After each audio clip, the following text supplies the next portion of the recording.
Bronco update. If you've not done an early Bronco before and you're going to do one, this is my first time to do one.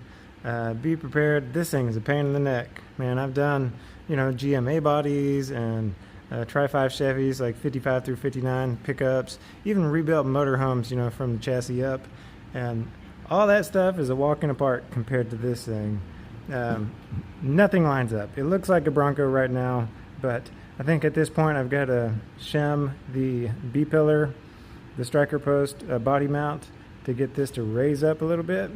The door I've got to let drop down a little bit on the front and then shim it out to kick the rear of the door up.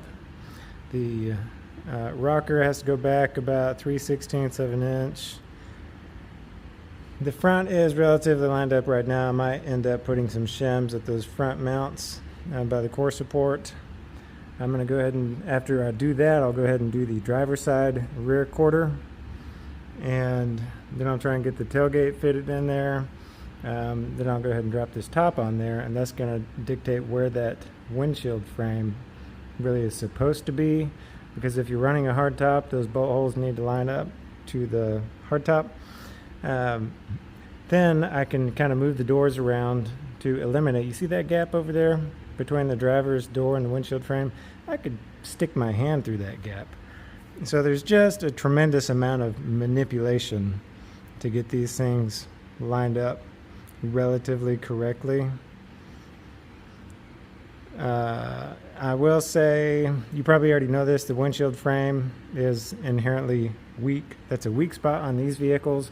If you're running just a open top, or a soft top, as soon as you put that soft top up there and it starts pulling that windshield frame back, every time you open and close the door, you might have a problem with the front of the window frame smacking into the inside of that windshield frame.